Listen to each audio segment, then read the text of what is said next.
So I was in the middle of setting up my lights for a completely different video that I'm working on regarding lighting with practical light, using the sun in this case as my light source. And I got an opportunity to finally sell my C70.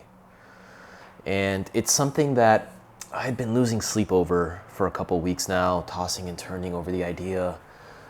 Really didn't want to sell it because I really like the camera a lot. And I think for the proper usage, it's the best bang for your buck value of a camera that can do so many things well. It's a very flexible camera. But it's been sitting on my shelf for the better part of a month now. I shot that one YouTube project with it, and where I was comparing it with the R5 with Seth on his motorcycle.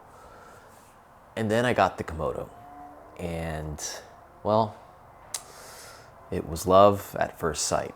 I have been using the Komodo almost exclusively for all of my projects because the image quality is simply the best that you can get for under $15,000 or $20,000. Like, it's really good. It's the more I use this camera, the more I fall in love with the quality of the footage. But of course, image quality isn't everything, and there are certainly a lot of projects that I would not want to shoot on the Komodo because the file sizes in R3D are massive, and the Komodo itself isn't the best video camera, although it does have some of the best image quality, and the global shutter makes shooting handheld with it a dream. The lack of proper XLR ports and the lack of customizable buttons and lack of internal NDs, which on the C70 were so clutch, like makes the Komodo not the most appealing option for a lot of things, which is why I decided to keep the C70. Because look, if you're shooting a podcast, a long interview or a series of interviews, if you're shooting a wedding, an event, just anything where you're going to be recording all day long, the C70 is really a great camera for that. And the image quality is excellent as well. The dynamic range is really nice. That dual gain sensor definitely lives up to the hype. But yet I wasn't using it, for not even for YouTube videos. I thought even hell, for YouTube videos, it would be the perfect camera because it's got the audio XLR ports. I could plug in my shotgun mic. But even for that, I wasn't using it because, and this is complete overkill, but the Komodo's wireless app makes it a lot easier to shoot myself. And I was struggling with the C70's face tracking autofocus. I could never really just get the autofocus to work the way I wanted it to, the way it does on the R5, which is best in class, in my opinion, right up there maybe with a Sony A1 or the A7S III. And so I found myself, even for YouTube, which is complete overkill, just using the Komodo, which I don't think I'm gonna do. It's not a sustainable long-term strategy because these file sizes are so big. But I think the main reason why the C70 was ultimately expendable for me is mostly because of the R5. Now, the R5, I would definitely not pick as my only video camera. It's really more of a specialized tool for me for video. Obviously, the overheating is an issue, although that has improved dramatically, and I personally haven't had to deal with it, but I also recognize the camera's limits, and I don't really put it in a position where I feel it will overheat. But I do know it's there, and that's why I probably wouldn't use the R5 exclusively as my main video camera. But the latest improvements to the R5, specifically the addition of C-Log 3, have made the image quality on the R5 even better, and it was already really damn good, especially in the HQ modes, which is what I use exclusively. And that kind of pushed the preference to the R5 over the C70 for certain things because of the autofocus, because of the body size, because of the in-body stabilization. And The gap between the R5 and the C70 just been shrinking for me. The image quality on the R5, to a certain degree, when it comes to sharpness and detail, is definitely much better than the C70. I find the C70 footage to be a little too soft for me.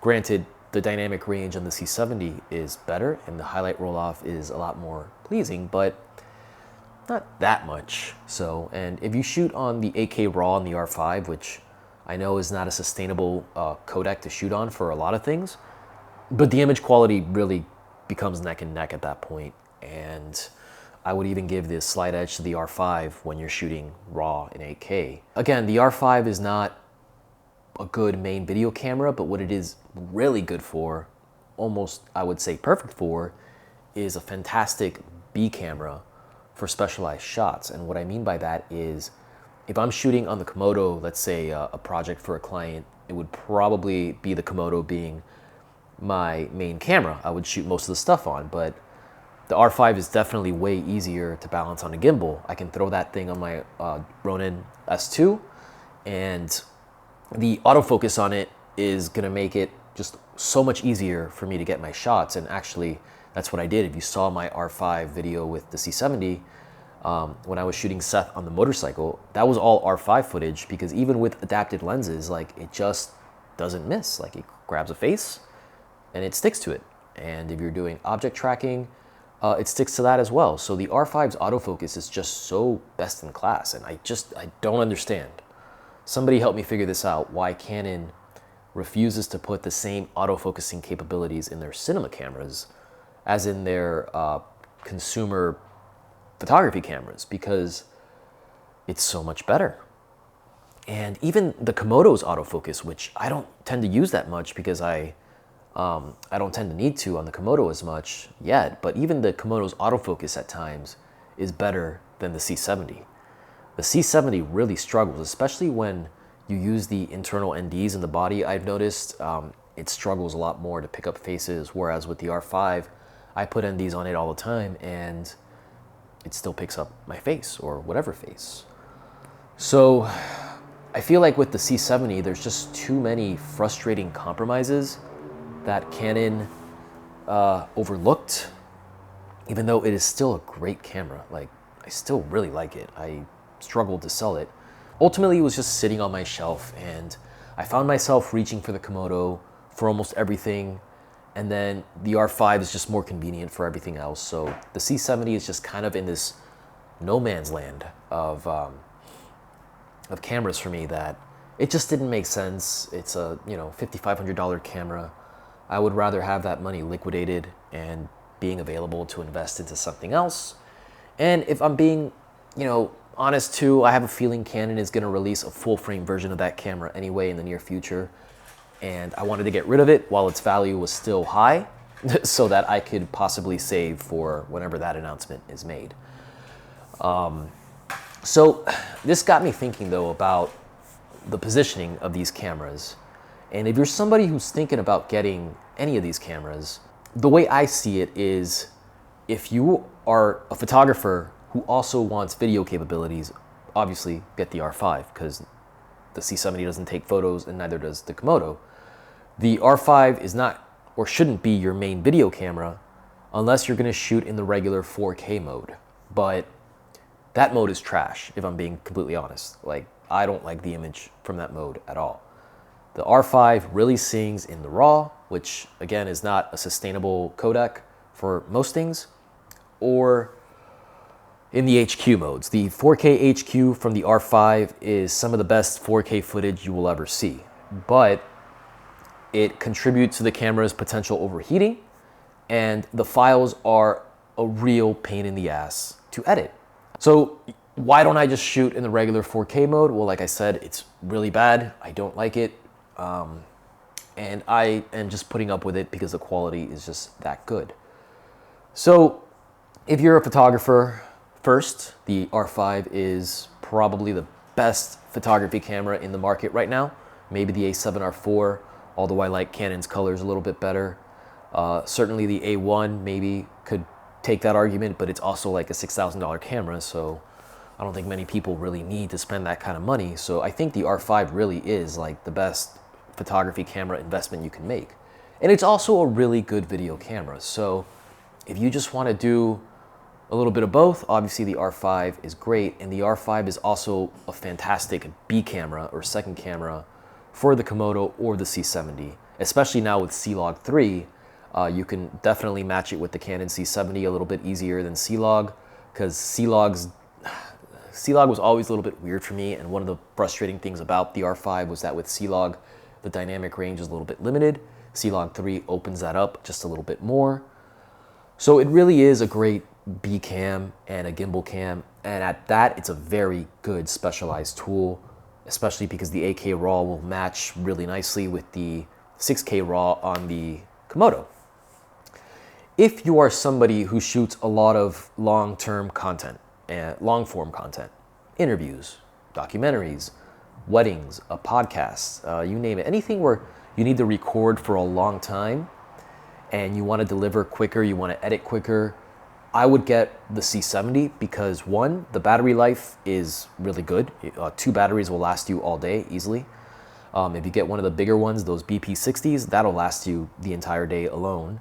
The body itself is just very robust and very well formulated for one-man band kind of shooting, because you've got your internal NDs, you've got your XLR ports, you've got a very friendly codec that doesn't take up too much space. You can shoot on SD cards, so the media is going to be cheaper. The files edit very smoothly in DaVinci and in Final Cut.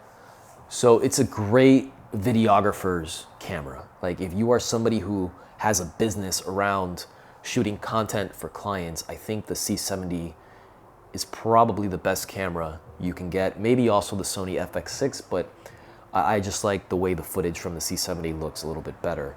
Although certainly the FX6 has got the best low light performance, so if that's what you need, then obviously go that direction. But I think the C70 is just good for the videographers, for the businessmen. And also, a lot of documentaries shoot Canon. A couple years ago, I think every documentary that was nominated for an Oscar shot Canon. So if you're working on other people's sets who have Canon cameras, certainly having a C70 can be to your advantage to get work that way.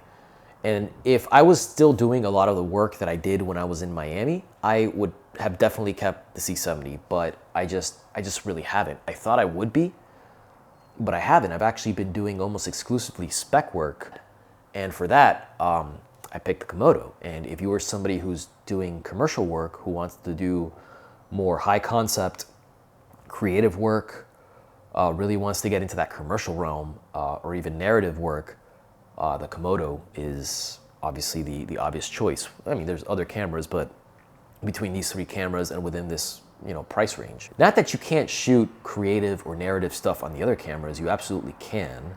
You can shoot anything on any of these cameras. You can shoot documentaries or weddings on the Komodo. You can shoot narrative films on the R5. You can shoot commercials on the C70. I don't want to suggest that I'm implying that there's just certain things that you just cannot do on these cameras, because you absolutely can film anything, but it's just that they're better suited for certain things.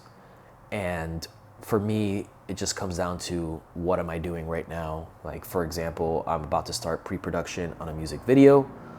I've been doing a lot of YouTube tutorials, a lot of YouTube content, and I'm actually going to be writing a short film, a narrative film, and as well as focusing on other spec projects, because ultimately what I want to do, well, what I'd love to do is shoot narrative work exclusively for a living, but as far as business goes, I want to do more commercials. I want to do like online branded creative content that lives on a company's website, on their homepage, and I want to do less of the boring corporate stuff. And I think that the Komodo is just the perfect camera for that. And also shooting handheld on the Komodo with that global shutter is so nice. Shooting handheld on the C70 kind of sucks because it has that electronic stabilization, which isn't very good, to be honest, but the body itself isn't really meant, it's like holding a DSLR. And I just find that trying to shoot handheld with that, you really need to add a lot of weight to that camera to get smooth shots. Whereas on the Komodo, it's just so much nicer. And on the R5, obviously you have the really great inbuilt stabilization, so that's not really much of an issue. So if you're doing creative commercial work, I would recommend getting a Komodo. If you are a videographer who's running a business and doing a wide variety of things, I would get the C70. And if you're doing either one of those, the R5 is a great B cam for both. Also, the R5 size makes it really nice because it can fit certain places. You can rig it up, you can do overhead shots. So if you're bundling that with the 8K, you can actually have the R5 matching a lot of the higher quality stuff that the Red does. Like, you can really do a lot with them. So I think that's probably, where I'm going to be for the foreseeable future, is having a nice R5 Komodo combination. So that wraps up the video. As always, if you found this valuable, if you found this useful, and I hope you did, please comment, like, subscribe, and I will see you next time.